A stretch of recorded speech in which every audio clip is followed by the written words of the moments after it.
we have a skeleton in the pentatonic scale, but if we add 2 more notes in, we flesh out that skeleton and create the full 7-note scale. We're not going to call it major or minor here. We're just going to add in these 2 notes, which is the 7 right beside the 1 and the 4, which is right beside the 3.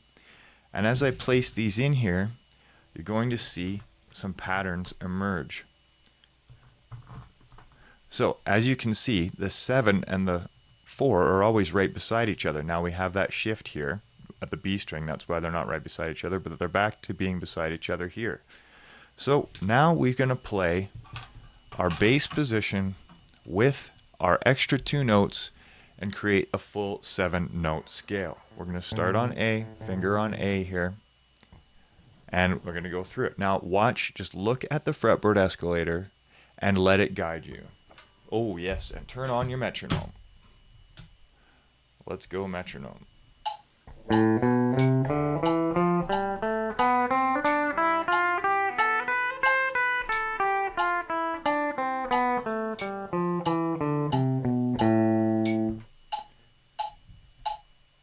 Okay, now let's move on to the next pattern.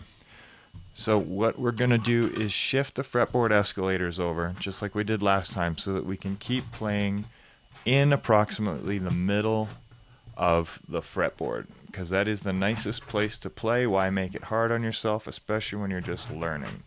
So we've shifted keys on the fretboard escalator, and now what we have to do is we're going to work with, let's quickly show you the pattern we're working with. We're working with the house pattern, right?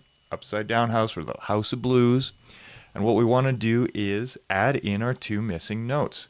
Now remember, what this was coming down as a diagonal, and when you look at your fretboard, you can actually think about that. Oh, my 4 was there, well my 7 must be here. And if my 7's there, well my 4 must be there. It's just a perfect diagonal down like that. So let's bring in, that should be enough. Does that give us our full 7-note? 3, 4, 5. Yep, it does. So again, let's start here. Again, first finger is lined up with the A, but you're going to start with your middle finger. You want to start on the 1 on this one. So we're just going to go through the scale looking at the fretboard escalator.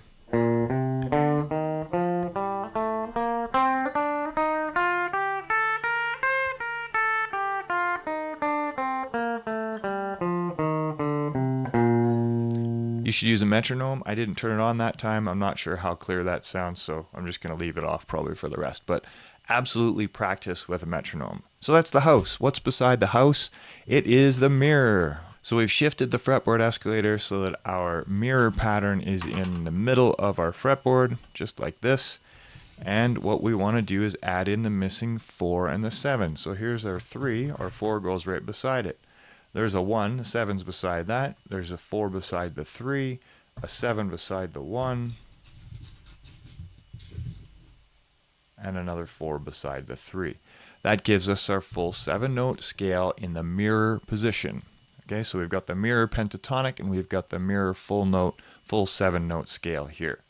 So for this one, because we're working on fingering, let's go. We'll start with the 2 with our middle finger on the 2.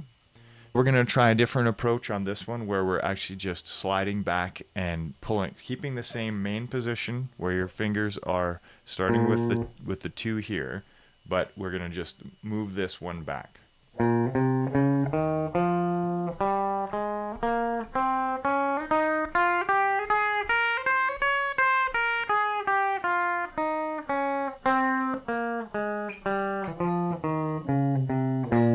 Okay, so that's another option. Pick one and try and stick with it, but know that you're going to change as you go and as you change that for different solos and whatnot. Okay, next position. That was the mirror. We've got the Rumpelstiltskin next. Let's shuffle our fretboard escalators to keep our patterns in the middle of the fretboard, because that is where it's nice to play.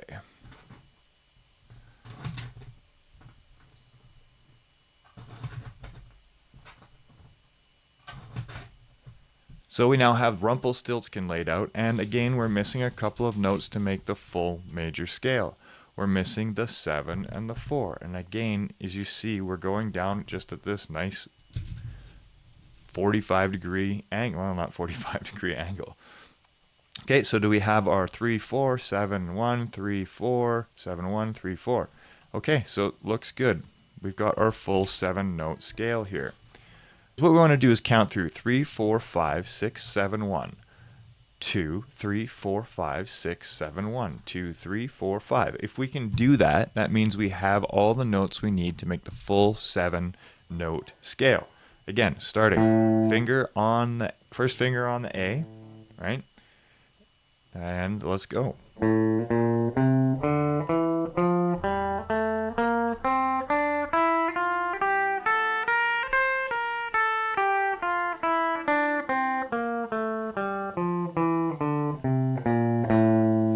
So, same fingers that you used in the pentatonic.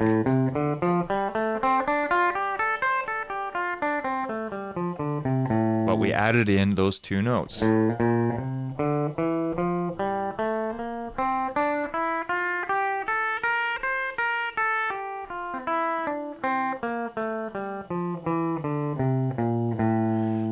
Now, get to the point where you can do this without looking at your fingers. It feels so much more free.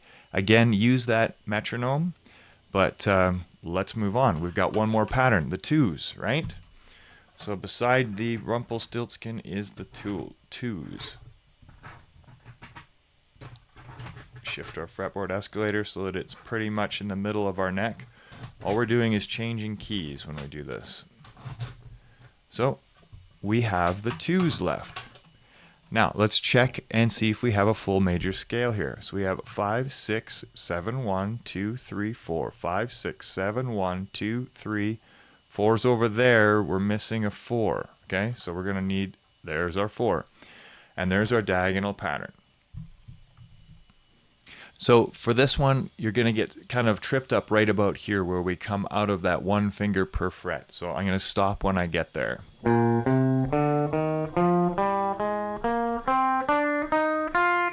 Now here's where your fingers don't match the standard pentatonic.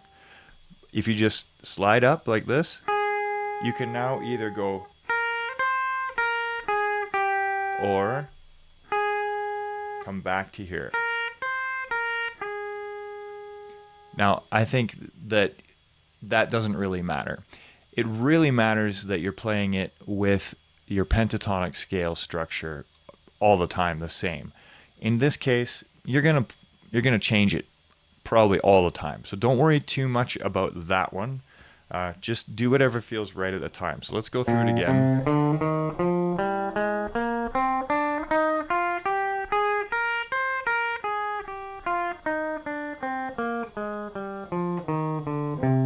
That feels pretty comfortable for me. But just practice that and add in the notes so that you have a full major scale. And do whatever you wish here. Whatever feels good for you. Try and be consistent. But if you're consistent in the rest of it,